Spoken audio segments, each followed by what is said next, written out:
के साथ मैनेजमेंट्स का जुड़ना शुरू हो चुका है Q3 नतीजे क्योंकि वो पेश कर रहे हैं। संवर्धन मदरसन ने अपनी तीसरी तिमाही के नतीजे जारी कर दिए हैं। कंपनी का मुनाफा अनुमान से बेहतर रहा है। रेवेन्यू फ्रंट पर 13.5% का इजाफा और सब हम आज इन्हीं से बात करेंगे। नतीजों पर बातचीत करने के लिए टॉप मैनेजमेंट भी हमारे साथ जुड़ गया है। गंधर्व टोंगिया साहब जुड़ गए हैं जो कि ग्रुप CFO हैं शामिल के। पंकज मित्तल साहब होल टाइम डायरेक्टर हैं और साथ ही प्रेसिडेंट भी हैं शामिल के। आप दोनों का स्वागत है हमारी इस खास पेशकश में।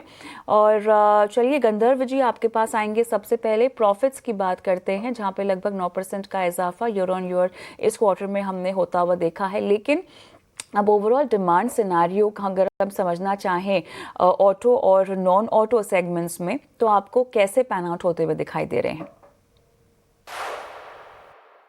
धन्यवाद। आपने बिल्कुल सही कहा। रिजल्ट्स काफ़ी अच्छे रहे हैं। हमारी कंपनी के इतिहास में सबसे बेहतरीन तिमाही रही है जहाँ पे कुल कारोबार लगभग 31,400 करोड़ के आसपास हुआ है। जैसा आपने बताया, एबिटा और पैट मार्जिन भी इम्प्रूव हुए हैं। एबिटा मार्जिन करीब 10% के आसपास और पैट मार्जिन करीब 21% के आसपास ग्रो हुआ है। हमने पिछले साल बताया था कि 2030 तक हमारी कंपनी का कुल कारोबार करीब $108 बिलियन तक लेके जाना चाहते हैं, जहाँ पे रोज रिटर्न ऑन कैपिटल एम्प्लॉयड लगभग 40% का हमारा एम है। उस डायरेक्शन हम लोग काम कर रहे हैं। हमारी कंपनी जनरली सेकंड हाफ में ज़्यादा अच्छा परफॉर्म कर पाती है प्रॉफिटेबिलिटी में, जैसा हमने इस तीसरी तिमाही में भी देखा है। और हमें लगता है कि अगली तिमाही में भी समथिंग सिमिलर ऐसी ही परफॉर्मेंस बरकरार रहेगी अगर कोई और मैक्रो डेवलपमेंट नहीं होते हैं तो। पंकज जी, अब जिस तरह से हमने इंडिया EU FTA सील होता हुआ देखा, US टैरिफ की तरफ से भी अब क्लैरिटी आती हुई दिखाई दे रही है। ओवरऑल इम्पैक्ट कंपनी के रेवेन्यूज़ पर, प्रॉफिटेबिलिटी पर, मीडियम टर्म आउटलुक अगर हम समझना चाहें तो कैसा उभरता हुआ दिखाई दे रहा है?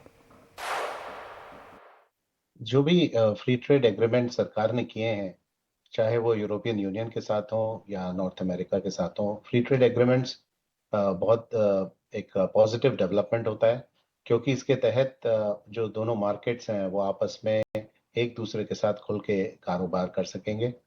जो वहाँ से आज इंपोर्ट होता है वो भी कम इंपोर्ट ड्यूटी पे आ पाएगा, जो एक्सपोर्ट करते हैं वो कम ड्यूटी पे होगा, प्लस जो फिनिश्ड प्रोडक्ट्स हैं उनका भी आदान प्रदान होगा और उसके तहत हमारे देश के प्रोडक्ट्स उन जगहों पे जा सकेंगे और वहाँ के जो फिनिश प्रोडक्ट्स हैं, तो इससे एक क्वालिटी जो है ऑफ द प्रोडक्ट्स उसके अंदर में एक तो बहुत अच्छी बढ़ोतरी होगी। और हम जैसा अपनी कंपनी के लिए देखते हैं, हमारी कंपनी ग्लोबली लोकल है, हम वहीं पर ही फाइनल प्रोडक्ट बना के अपने कस्टमर्स को देते हैं, तो उससे चाहे आज की डेट में हमारे पास टैरिफ्स का इम्पैक्ट नहीं था, लेकिन जब फ्री ट्रेड एग्रीमेंट हो जाते हैं तो उसके बाद कारोबार और बहुत ज़्यादा चीज़ें बढ़ जाती हैं और इम्प्रूवमेंट्स होने की उम्मीद रहती है। इसके हम लोग एक्विजिटिव भी हैं, उनके अंदर में भी और हेल्प मिलती है, तो हमारे हिसाब से ये काफ़ी अच्छा पॉजिटिव डेवलपमेंट है बिजनेस के लिए।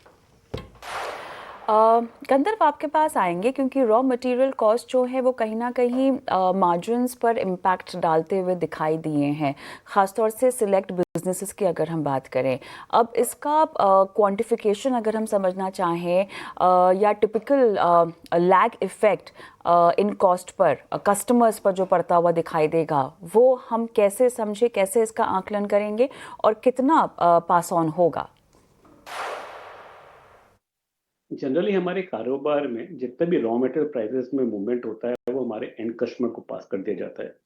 एग्जाम्पल के लिए जो हमारा वायरिंग हार्नेस बिजनेस है, वहाँ पे हमने देखा कि कॉपर की जो लागत है वो बढ़ गई है करीब 20-22% दूसरी तिमाही से लगभग तीसरी तिमाही तक, और वो अभी चौथी तिमाही में धीरे धीरे धीरे धीरे हमारे एंड कस्टमर्स को पास कर दिया जाएगा। ऐसा ही बाकी और बिजनेसेस में भी जहाँ जहाँ पे चेंजेस होता है वहाँ पे पास कर देते हैं। पर अगर मैं आपका ध्यान दिलाना चाहूँ इमर्जिंग बिजनेस में, जो एक हमारा डेमल कैपेबिलिटीज दिखाता हुआ एक बड़ा अच्छा बिजनेस है, वहाँ पे दो बड़े बिजनेस ने बहुत अच्छा काम किया है, एक एरो और दूसरा है कंज्यूमर इलेक्ट्रॉनिक्स। एरो ने लगभग लगभग 42% का बढ़ोतरी दर्ज किया है और कंज्यूमर इलेक्ट्रॉनिक्स ने भी काफी अच्छा बढ़ोतरी दर्ज किया है। तो ये सारे बिजनेसेस पे धीरे धीरे और बढ़ोतरी आती जाएगी, जिससे भी प्रॉफिटेबिलिटी में फायदा मिलेगा। पंकज, मार्जिन्स ने थोड़ा सा प्रेशर झेला है इस क्वार्टर में, लेकिन अब मार्जिन रिकवरी को लेकर कितना रूम है और साथ ही इस इम्प्रूवमेंट के पीछे किन किन ड्राइवर्स को, फैक्टर्स को आप गिनाना चाहेंगे? हमारी कंपनी की बहुत ही क्लियर स्टेटेड पॉलिसी है बहुत सालों से कि हम लोग मार्जिन्स के बजाय रिटर्न ऑन कैपिटल एम्प्लॉयड के ऊपर फोकस करते हैं, क्योंकि बहुत किस्म के बिजनेसेस हैं हमारी कंपनी में। आपने देखा होगा बहुत तरह के डिविजन्स हैं, बहुत किस्म के प्रोडक्ट्स हैं, कुछ इंटीग्रेटेड असेंबलीज हैं, बहुत वैरायटी है। और उसके तहत आरओसीई को ट्रैक करना बेहतर है। हम लोगों का जो विजन है वो $108 बिलियन टॉप लाइन और रिटर्न ऑन कैपिटल एम्प्लॉयड 40% 5 साल के अंदर में पहुंचाने का है, कि एक विजन स्टेटमेंट है कि इस तरफ हम सबको अग्रसर होना है और सारी कंपनी उसी के ऊपर चलती है। आप अगर आज की डेट में हम बिजनेस को मीडियम टर्म में देखें तो जो हमारा बिजनेस मॉडल है वो बहुत डी रिस्क बिजनेस मॉडल है। दुनिया में एक मार्केट के अंदर में कोई कमजोरी भी आती है तो दूसरी तरफ ग्रोथ होती है। तो हम लोगों ने जो 3CX15 अपने यहाँ डेवलप किया, उससे बहुत कंसिस्टेंट हम परफॉर्मेंस दे पा रहे हैं। और जो इमर्जिंग मार्केट्स हैं, इमर्जिंग बिजनेसेस हैं हमारे, उनके अंदर ग्रोथ है। हमारी इन्वेस्टमेंट इमर्जिंग मार्केट्स में है। ऑटो अगर इंडस्ट्री को देखें तो उसके अंदर में भी अगले 1 साल के अंदर में कंसिस्टेंट मैन्युफैक्चरिंग और सेल्स की फोरकास्ट है कि 93 मिलियन व्हीकल्स, जो कि इस साल करीब 92 के करीब थी, उससे बेहतर ही प्रोडक्शन होने की उम्मीद है। तो एट ए मैक्रो लेवल हम देखेंगे और ये सारे एफटीएज को भी देखते हुए हम लोग with the help of other acquisitions हम लोग और अच्छी ग्रोथ करके और बेहतर परफॉर्मेंस की तरफ अग्रसर हो रहे हैं अपने 5 साल के टारगेट की तरफ। गंधर्व, Q2 में अगर हम ईवीज की बात करें तो उसका overall contribution automotive order book में लगभग 22% का दर्ज हुआ है। ये कंट्रीब्यूशन अभी यहाँ पर कैसे पैंड आउट है, क्या स्टेटस है, स्पेशली तब जब हम देख रहे हैं कि बहुत सारी OEMs जो हैं ईवीएस स्ट्रैटेजीज को एक बार फिर से परख रही हैं और रीअसेस कर रही हैं।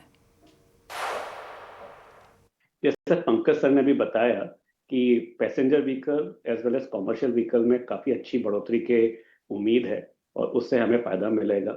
हमने एक रीसेंट एक्विजिशन दिसंबर में अनाउंस किया था नेक्संस का, जिसका कॉमर्शियल व्हीकल और पैसेंजर व्हीकल्स का काफ़ी अच्छा कारोबार है। इसी तरीके से हमने और एक्विजिशंस भी अनाउंस किए हुए हैं। तकरीबन 6,000 करोड़ रुपए का हमारा कैपेक्स आउटफ्लो का इस साल का अनुमान है। हम 12 ग्रीनफील्ड यूनिट्स लगा रहे हैं जो इस साल, अगले साल, उसके अगले साल में प्रोडक्शन में जाएंगी। तो ये सब मिलाते हुए हमें लगता है कि हर तरह से ग्रोथ आएगी, चाहे वो ईवी हो, चाहे हाइब्रिड हो, चाहे वो आइस इंजन हो। हम लोग इंजन एग्नोस्टिक्स हैं, तो हर तरह के ग्रोथ में हमारी कंपनी को फायदा मिलेगा और हम कस्टमर को सपोर्ट कर पाएंगे और कस्टमर जिस तरह की चीज़ें चाहता है वो अच्छी तरीके से सप्लाई कर पाएंगे। पंकज जी, आपने जो गाइडेंस दिया है लगभग 6,000 करोड़ ऑफ कैपेक्स का पूरे साल के लिए, क्या आप ट्रैक पर हैं गाइडेंस के चलते? और साथ ही जानना चाहेंगे कि कौन कौन से रीजन्स और बिजनेसेस भी आपको लग रहा है कि बल्क ऑफ इन्वेस्टमेंट्स जहां पर आपको खूब जोर देना पड़ेगा निवेश का, उसे अगर आप आइडेंटिफाई कर सके हमारे लिए। तो इस साल का हमारा आउटलुक तो 6,000 करोड़ का ही है और हम इसके आसपास ही इन्वेस्टमेंट जो है टारगेटेड जो है वो उसी तरफ जा रही है। मेजर इन्वेस्टमेंट हमारे इमर्जिंग मार्केट्स के अंदर में आप देखेंगे तो जो ग्रीनफील्ड साइट्स हैं वो भी इंडिया के अंदर में, यूएई में, मोरक्को में, पोलैंड में, ऐसे जो भी इमर्जिंग मार्केट्स हैं वहीं पर हम लोगों ने इन्वेस्टमेंट किया है। और जो हमारे इमर्जिंग बिजनेस हैं, चाहे वो कंज्यूमर इलेक्ट्रॉनिक्स हो या एरोस्पेस, इनके अंदर में हमारा काफी इन्वेस्टमेंट है क्योंकि ये बहुत तेजी से बढ़ते हुए मार्केट हैं। इसके अलावा जैसे जैसे हमारे एक्विजिशंस हो रहे हैं उनके अंदर में भी हम लोग इन्वेस्ट करेंगे। यही हमारी एक डायरेक्शन है ग्रोथ की। और हम लोग जहां पर भी हमें कस्टमर्स कहते हैं उनके साथ मिलके उनके ऑर्डर्स के बैकिंग के ऊपर हम लोग नए लोकेशंस पे भी जाते हैं और ग्रीनफील्ड साइट्स लगाने के लिए भी तैयार रहते हैं। गंधर्व, आपके पास आना चाहेंगे क्योंकि एक अपडेट चाहिए इंटीग्रेशन जो हो रही है एक्सोमेटिक के साथ, कि इसका प्रोग्रेशन या इसकी प्रोग्रेस कहाँ तक पहुँची है, सिनर्जीज ओवरऑल कैसे बनती हुई दिखाई दे रही हैं? आपने देखा है इस तिमाही में हमारी टॉप लाइन में करीब 13.5% की बढ़ोतरी हुई है। 1/5 उसका जो है वो एसओवी टैक्स से आया है। ये जनरली हमारी कंपनी के प्रॉफिट में रेगुलर बेसिस पे कंट्रीब्यूट करेगा। इसके अलावा हम लोग और भी इन्वेस्टमेंट कर रहे हैं। जैसे पंकज सर ने बताया कि हमने एक्विजिशन किया है नेक्सन के अंदर, और एक्विजिशन हमने अनाउंस किए हैं। इस साल आउटफ्लो करीब 6,000 करोड़ का कैपेक्स का भी होने वाला है और हम पूरे तरीके से इसको बैलेंस तरीके से इन्वेस्टमेंट करते हुए जाएंगे एंड हमारा लेवरेज रेशियो 1.1 पे मेंटेन करते रहेंगे। पंकज, अब नॉन ऑटोमोटिव पोर्टफोलियो पे अगर फोकस करना हो तो स्ट्रॉन्गेस्ट हाई मार्जिन अपॉर्चुनिटी कहाँ आपको बनती हुई दिखाई दे रही है, और साथ ही क्या अपना कंट्रीब्यूशन ओवर लॉन्ग टर्म आप इसमें बढ़ाने की सोच रहे हैं? जैसा हमने अपनी प्रेजेंटेशन में भी दिया है कि इमर्जिंग मार्केट्स के अंदर में जो हमने इन्वेस्टमेंट की, हमारी आज तक की सबसे बड़ी फैक्ट्री इमर्जिंग बिजनेसेस में कंज्यूमर इलेक्ट्रॉनिक्स की है, जो कि बन के तैयार हो रही है, चेन्नई के अंदर में है। तो और एरोस्पेस बिजनेस के बारे में भी गंधर्व ने बताया कि वहां पर हम लोगों ने बहुत इन्वेस्टमेंट किया और बहुत तेजी से ग्रो कर रहे हैं।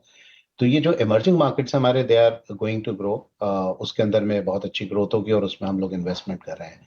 जहां तक मार्जिन की बात है, हम लोग सभी बिजनेसेस को रिटर्न ऑन कैपिटल एम्प्लॉयड के ऊपर में कार्य करते हैं। शुरू के अंदर में इन्वेस्टमेंट होते हैं और over a period of time हम कोशिश करते हैं कि हमारी आरओसी की जो एक डायरेक्शन है कि हम इसको 40% तक लेके जाएं उस दिशा में, क्योंकि उसमें सभी कर्मचारी, सब लोग मन लगाकर उस डायरेक्शन की तरफ काम करते हैं और अग्रसर होते हैं। उससे हमारी अपनी इंटरनल एफिशिएंसीज, चाहे वो हमारी इंटरनल मैन्युफैक्चरिंग हो, ट्रांसपोर्टेशन हो, इन्वेंट्री होल्डिंग हो, हर एक एरिया के ऊपर में हम लोग बहुत एफिशिएंट हो पाते हैं। चलिए, आप दोनों ने काफ़ी समय दिया हमें और विस्तार से नतीजों पर बातचीत की। बहुत बहुत धन्यवाद आप दोनों का। लेकिन चलिए अब रुक कर लेते हैं यहाँ पर रेमिनिम की ओर, जहाँ पर नतीजों के बाद मैनेजमेंट से बातचीत जो है वो हो रही है और मैनेजमेंट जो है तमाम सवालों के जवाब भी दे रहे हैं। सीधा वहीं का रुक करते हैं। Were the Bolero and Bolero Neo. That's got done. And 2 more refreshes, not new nameplates, are expected to be launched in the calendar 2026. The BEVs, we had said 2. One is the 9S, the other is the BE Formula E edition. In the LCVs, we had said 2. We've done 2 and we have 2 more in the pipeline for this calendar year. Just a slide to kind of briefly talk about what's happening on capacities.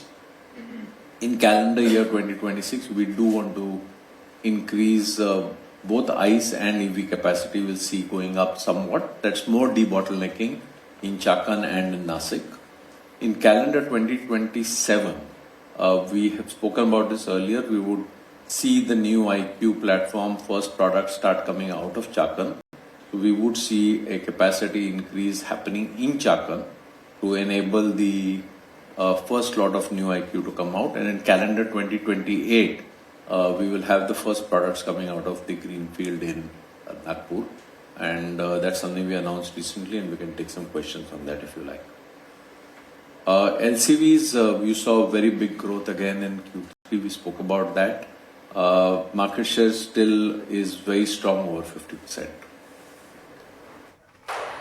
चलिए, तो यहाँ पर MNM की management की तरफ से आप presentation देख रहे थे नतीजों की, और नतीजे जो आए हैं वो ऑलमोस्ट इन लाइन ही रहे हैं, और इस पर हम और भी विस्तार से बातचीत करेंगे। हालांकि स्टॉक काफ़ी फ्लैट ट्रेड कर रहा है नतीजों के बाद।